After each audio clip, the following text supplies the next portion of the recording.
Hey, do you know where the knives are? Huh? The knives. What do you need them for? I was just working on a movie review. You're reviewing Logan, aren't you? Yeah, I don't see the problem. You can't use knives. What the hell? I'm just trying to... No. Every one of these goddamn reviews does the same goddamn cute shit with the knives when they're reviewing a fucking Wolverine movie. Why the hell do you care? It's just fun. It's what you do. It's not that big a deal. Do something else. Just give me the goddamn knives. You mean these? This fucking... Give me the goddamn knives. Make it.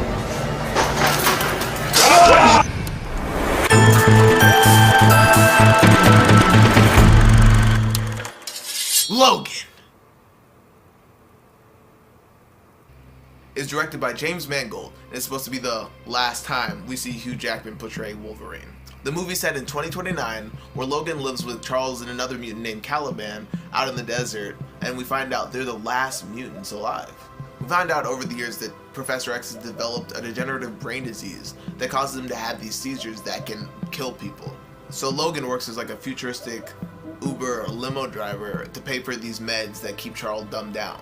When a woman keeps approaching Logan asking him to take this girl to North Dakota, we find out that Logan does have, though she's essentially a DNA clone, he does have a daughter. And what we get from that is this Western Mad Max Wolverine Are We There Yet hybrid. First, we'll talk about the R rating because that was like the big selling point. One of the best things the R rating does is give weight to the grit that this movie has. It doesn't have that edgy Suicide Squad grit. We're bad guys. It's what we do. You get the feeling that shit has gone down and it's gonna go down. From the beginning of the movie, you see Logan all bruised and battered and weathered almost. He has a limp and you even see he has problems like extending his claw all the way. It just sets the tone for the movie really well because you can see Logan is like a really broken dude here. I will say, I did hear a little people being iffy on this, and I'll say so myself. The cursing did seem a bit much towards the beginning of the film, I will say. Especially on Charles Xavier. I mean, it works because you can tell like when he's under the meds, he like has like he's in like an altered state, you know, he's like doesn't give a fuck. All the characters don't give a fuck. But it seems kind of like forced at some points for, you know, Patrick Stewart to be cursing. Black dick is huge and veiny. Like it levels out when he starts to act more like himself. It works fine on Logan, but for some reason on Charles, it just didn't seem like it worked. Overall, it wasn't really a big deal at all, but just towards the beginning, it felt a little unnatural. But I honestly think Patrick Stewart did, you know, probably his best performance as Professor X in this movie. I mean, I've been hearing people talking about Oscar buzz, and Patrick Stewart's not gonna win an Oscar for fucking Logan, alright guys, but still, like, it was a good performance. It was a really human performance from him because he has this sense of like authority still, but vulnerability at the same time. And speaking of vulnerability, someone who has none, X-23 is so fucking badass in this film.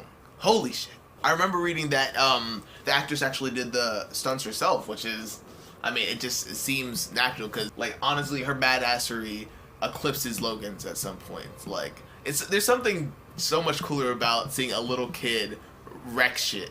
It's really just a huge shame for the movie that we're not gonna see more of her and more of her friends from the movie. I'd love to see like a found footage short film of her and her friends escaping from the hospital. Like, I loved that part of the movie. I don't know. Like I said before, it's awesome seeing little kids wreck shit. Why didn't we get that instead of First Class? Why didn't we get that instead of Apocalypse? I'd take it over X3 any day. Fox? Just saying. The villain, I also think, did a pretty good, serviceable job. I can't, you know, remember his name as per usual with these movies. I liked that the banter with him and Logan was really natural, and he seemed with it. I liked that the banter that he and Logan had was really like natural, and I guess the best part about him was that he seemed menacing without like trying too hard. His cybernetic arm was like a really cool touch too. One of the things I really loved in the movie that I haven't really seen many people talk about too is the world building of like this 2029 world. Because in every other movie you go back, they always overestimate what the world's gonna look like or whatever. But I feel like it was a great interpretation of what 2029 would actually look like. It had the, you know, as I talked about before, Logan's like a Uber limo driver. And there's like these self-driving semi-trucks that play into the plot. And there's also a point where Logan's talking to someone, he's talking about like these cornstarch drinks that everybody's drinking that, you know, can change their happiness or how they feel attractive and stuff like that. Just little cool stuff like that I really enjoy with world building because it's just like, just a little, I don't know. I I liked it. Now here comes the spoiler section. I know. Just make a separate spoiler video. I know. No. So just skip to this part in the video if you don't want to be spoiled. I completely understand. Too lazy for that shit.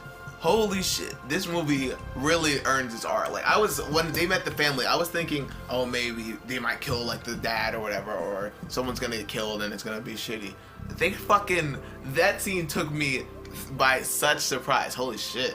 When the Wolverine, and I'll call the character the Wolverine, because the character was obviously, like, an embodiment of, like, what the Wolverine is, and Logan was Logan, you know? It was, like, that kind of duality, or whatever.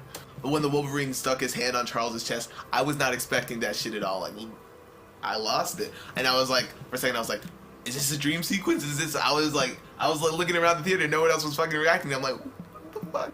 I just love when a movie can really take you by surprise with that, and that's one thing I will applaud them to no end. I don't know if I didn't watch enough trailers or whatever, but I like that there was no mention of them using a clone of Wolverine. That was a really cool aspect too. It was a really cool surprise. I love when movies can just have surprises, shit, and not have the whole fucking thing in the trailer. But thankfully, I mean, it looks like some people are finally catching on to that. I really enjoyed a lot of the film, honestly. But one of the things I didn't think that was done really well, which kind of shocked me, was the fights between Logan and the Wolverine. Oh, and damn, did they do Caliban dirty or what? Like, this dude was in the beginning, and they just fucking killed him off. Luckily, he went out on a good note, but it sucks that nobody really got to see his heroic act. The chasing scenes and the Caesar scenes I thought were done really well.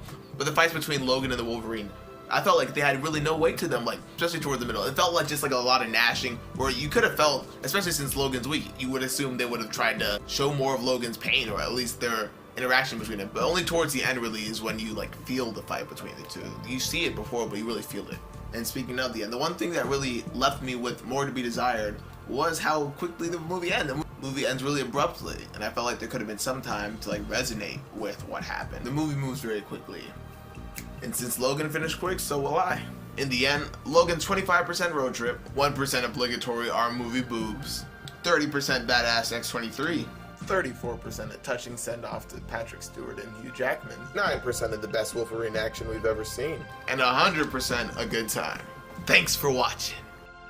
Overall, guys, Logan was a really good time. When I got out of the theater, I didn't know before going into the movie it was 2 hours and 30 minutes long, and I didn't even realize it was that long when it was crazy. But thanks so much for watching again.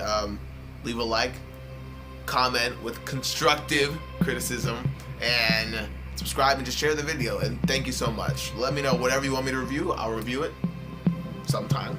And just thanks again so much for watching, guys. I don't even know how I looked when I look angry. Like, Alright. always. Just go like, yeah, just go like.